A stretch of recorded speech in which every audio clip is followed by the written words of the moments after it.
Yalta Conference, with Premier Stalin representing Soviet Russia, was designed to set the post-war pattern. Wartime Prime Minister Winston Churchill spoke for Great Britain, and the Big Three was completed by the late President Roosevelt for the United States.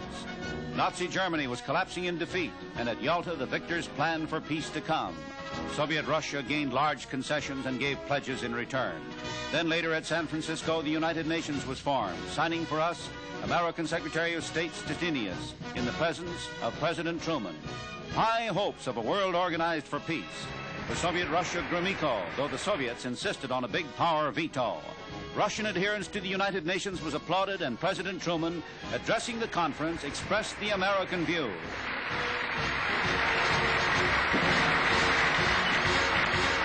No one nation, no regional group can or should expect any special privilege which harms any other nation.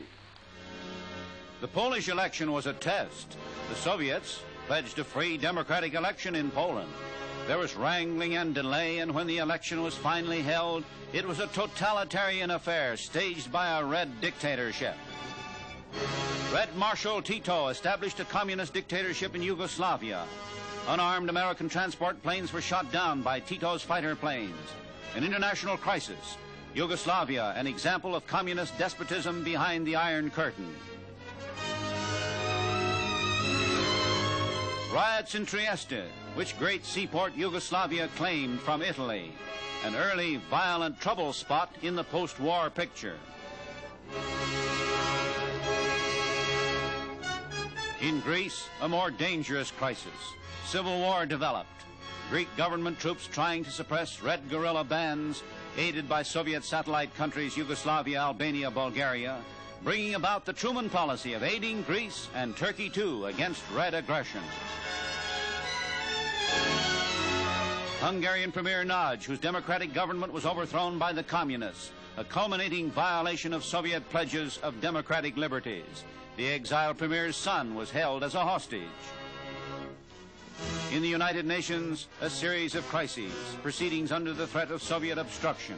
The Chinese delegate in the Iranian crisis called for a vote, and the majority was against Soviet Russia.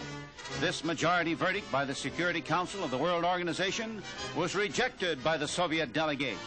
Gromyko staging his famous walkout.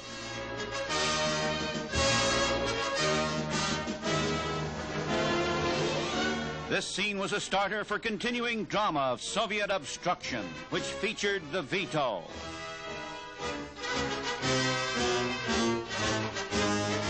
Spain, the decision of the majority on the Security Council was overridden repeatedly, Soviet Russia casting 3 vetoes in quick succession.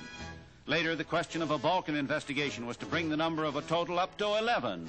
11 Soviet vetoes in less than 2 years of United Nations history.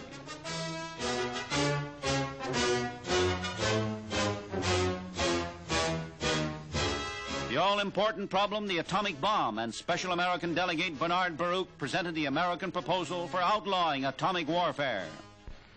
We are here to make a choice between the quick and the dead. That is our business. The United States proposes the creation of an international atomic development authority, to which should be entrusted all phases of the development and use of atomic energy, starting with the raw material and including 1, managerial control or ownership of all atomic energy activities potentially dangerous to world security. 2, power to control, inspect, and license all other atomic activities. The American atomic plan had the support of a Security Council majority, the delegate from China stating, "My government is in full accord with the United States proposal that," quoting, "there must be no veto to protect those who violate their solemn agreements not to develop or use atomic energy for destructive purposes," unquote. Soviet Russia to date has blocked atomic control, insisting on the right to veto measures to keep nations, including Soviet Russia, from making atomic bombs. The atomic horror that blasted Hiroshima is the world menace. America refuses to concede the right of any nation to veto the prevention of this.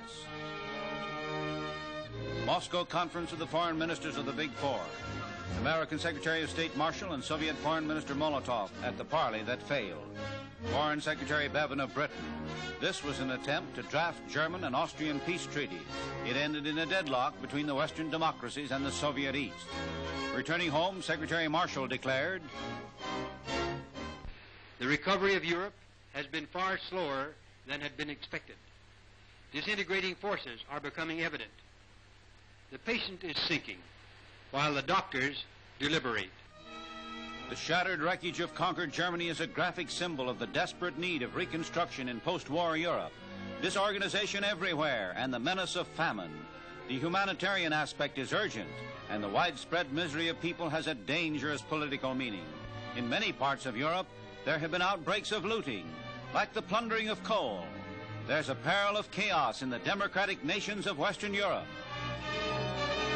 A train looted by people in frantic need. There's a threat of social breakdown and a rise of totalitarian dictatorship in countries driven to desperation by want. Breadlines, nations of the West trying to maintain their freedom, are menaced by conditions like these, the threat of wild turmoil and chaos. Bevin at the conference on the Marshall Plan, and in Paris, Molotov, invited by Britain and France, he attended the discussions of the offer made by Secretary Marshall, American help to supplement European self-help. Eager to accept, Foreign Minister Bidault for France and Bevin of Britain asked the Soviets to join in European reconstruction. Recriminations and refusal, Molotov quitting the conference and denouncing the Marshall Plan. The cleavage between West and East becomes an economic division. The line of the Iron Curtain now separates Western and Soviet economic spheres as the representatives of the free nations of the West go ahead without Russia. The big powers invite all Europe to join the parley. All Soviet satellites reject, and 16 free nations take action to draft a plan of concerted self-help, this to be supplemented by American help. The United States will be informed about what the Europeans can do for themselves and what they'll need under the Marshall Plan of economic support for free nations maintaining their liberty. American resources, machinery, food, necessities to back up countries on the side of freedom.